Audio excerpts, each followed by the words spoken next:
Salam guru penggerak. Saya bernama Francisca Sitorus, berasal dari SMA Negeri 1 Duluk Perdamaian, Kabupaten Simalungun. Dalam kesempatan ini, saya menyajikan tugas 1.1A8, yaitu koneksi antar materi, kesimpulan, dan refleksi modul 1.1.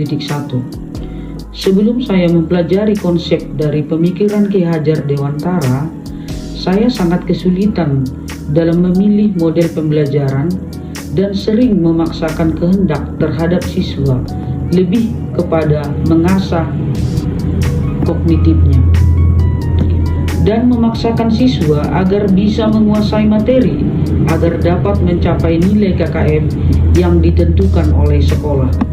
Bahkan jarang melakukan refleksi terhadap siswa, sehingga tidak mengetahui sejauh manakah keberhasilan proses belajar mengajar saya ketika di kelas. Saya berasumsi bahwa nilai akhir segalanya untuk mencapai proses pembelajaran tanpa melihat proses siswa dalam belajar, sehingga saya menganggap bahwa anak yang mendapat nilai tinggi adalah anak yang dikategorikan berhasil. Setelah mengikuti guru penggerak angkatan kelima ini, saya baru mengetahui bahwa pemikiran Ki Hajar Dewantara, di mana secara garis besarnya dapat kita lihat pada 3 kategori. Yang pertama, pendidikan yang menuntun. Yang kedua, pendidikan kodrat alam dan kodrat zaman. Yang ketiga, pendidikan yang memerdekakan.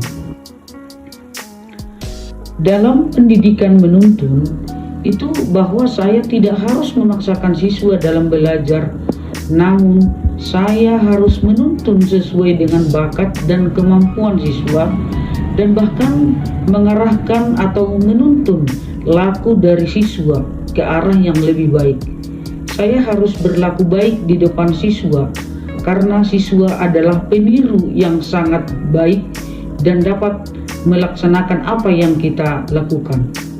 Yang kedua, pendidikan kodrat alam dan kodrat zaman. Nah, di sini saya semakin menyadari bahwa siswa yang mempunyai bakat, minat, dan potensi yang ada di dalam diri anak yang berbeda-beda, serta kekurangan dan kelebihan yang berbeda-beda juga. Jika saya membimbing, mengarahkan, dan menuntun anak dengan sepenuh hati, maka potensi akan bertumbuh dengan sendirinya. Kemudian yang ketiga, pendidikan yang memerdekakan, yaitu pendidikan yang memerdekakan dapat diartikan membuat siswa dapat bertumbuh, berkembang sesuai dengan kodrat dan bakat yang telah ada atau dibawa sejak lahir. Dan tugas saya sebagai guru hanya mengarahkan dan membimbing, karena siswa dalam belajar adalah berbeda-beda.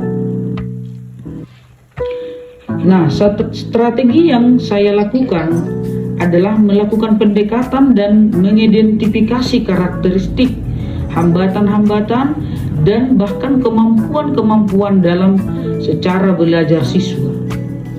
Penerapan dalam mewujudkan pemikiran Ki Hajar Dewantara di sekolah yang dapat saya lakukan, itu yang pertama adalah menjadi teladan bagi siswa, baik dalam perbuatan maupun perkataan. Yang kedua, melakukan pendekatan secara emosional kepada siswa dengan berbagai cerita serta motivasi. Yang ketiga, melakukan pembelajaran yang berpusat kepada siswa. Kemudian yang keempat, mengenali karakteristik bakatnya, minat, potensi, dan bahkan latar belakang siswa dengan menjalin hubungan komunikasi yang baik dengan orang tua. Inilah yang dapat saya aturkan tentang kesimpulan dari Ki Hajar Dewantara. Terima kasih dan salam bahagia.